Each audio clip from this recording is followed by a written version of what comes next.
Gaza. So today I'm wearing this shirt because it was given to me by my friend from Gaza. I like your shirt, I say to her. And the next week, she's bought another one and gifted it to me. This is what I notice about Gazans, at least the ones I know in America. The generosity, the heart, and also the faith and positivity, even when it's despairing times. Part of my job is that I have to interview refugees and see if they meet the legal requirements for staying in this country. And when they don't meet it, I feel down.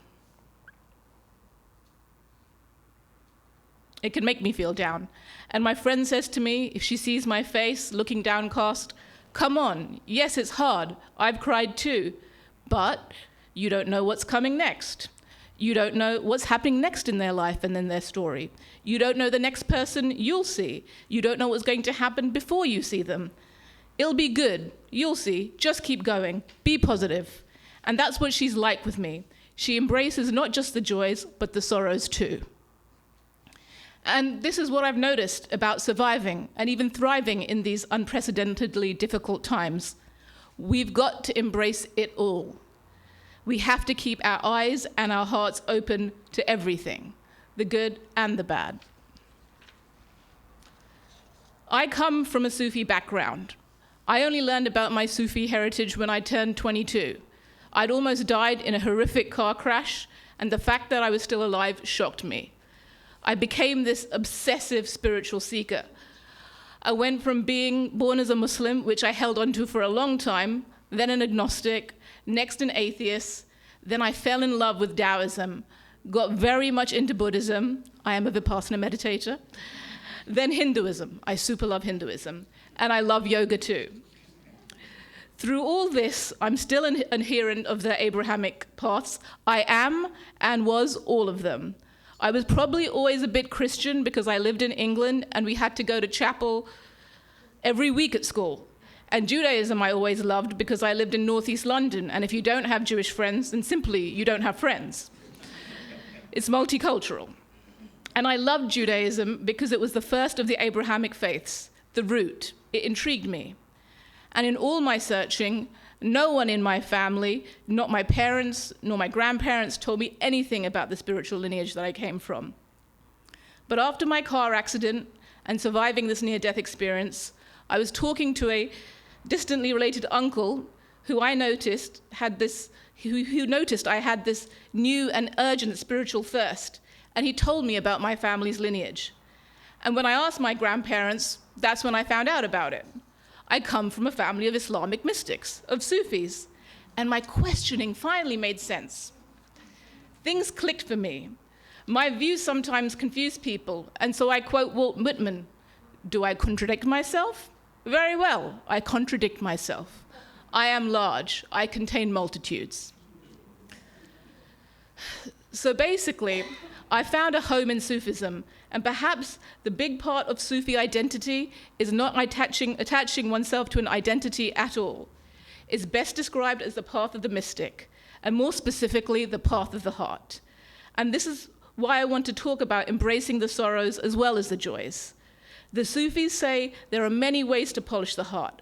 A lot of it comes from doing the uncomfortable inner work, but there's one practice in particular that I've really come to lean on this year, and it's the concept called the 10,000 joys and the 10,000 sorrows. Life is life. There's the beauty and there are the hardships, and I'm trying to live in a way where I embrace not just the joys, but the sorrows. It's not that I'm inviting sorrows into my life, but rather, when they show up or they are there, not to run away from them. And yes, the heart will break. It has broken. It continues to break. And Rumi tells us to take a pickaxe and break open our stony hearts.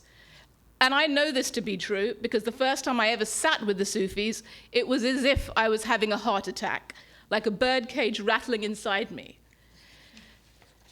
And where this has been with me this year is that by observing what's going on in my heart, and when I see and experience the pain that's happening in the world, that's happening to my friends in Gaza, in Palestine, and Israel, is that my sadness gets transformed into empathy. Another practice is sacred holding. So when I see something that either can pain me or enrage me, I sit with that feeling, notice what it's doing in my body and where exactly I'm feeling it, where the physical sensation is located. And if it's something like righteousness or anger or simply deep heartbreak at this war, at this genocide, I hold that feeling and I speak to the pain and I ask it, do you have a message for me? I'm really willing to listen. Is there a secret you're willing to share with me? I'm really willing to listen. And I have to do this kind of self-work, because if I don't do it, then I let that sense of injustice and indignation sit inside me. I have to do the inner work of fighting that injustice that sits inside me, otherwise I might become unjust myself. In fighting extremism, I might become extreme if I don't do this inner work. And being part of the New Ground Fellowship that started in 2023, just after October 7th, it was so powerful to me, in the sorrows and the joys. My body felt broken. It was broken. It was holding all the pain, all the fear, all the concern for the children and the mothers, because that's where my heart instantly goes to the children on both sides of this conflict. And the pictures and videos coming out of Gaza were killing all of us. But not everybody was brave enough to look at it, or to convene, or talk with people with different views or opinions. But we were. We were not afraid to look at the sorrows together. We didn't run away. We were not afraid to have difficult conversations with each other. And at least for myself, I can say that I also had difficult conversations with myself. And those physical manifestations in my body were so real too. The body was holding a lot of emotion, yet all of us, 10 Jews and 10 Muslims, we confronted things together. We were doing the inner inconvenient work. We talked and we listened. And Rumi says that to truly listen to someone, it should be putting our head on their chest and sinking into the answer. And that's how we listened. We had to be honest. We had to be authentic. We had to share our inner demons and prejudices because the body recognizes honesty. And it's honesty that created such an authentic community. So many traditions say it. There is a God, and God is truth. And we were godly with each other.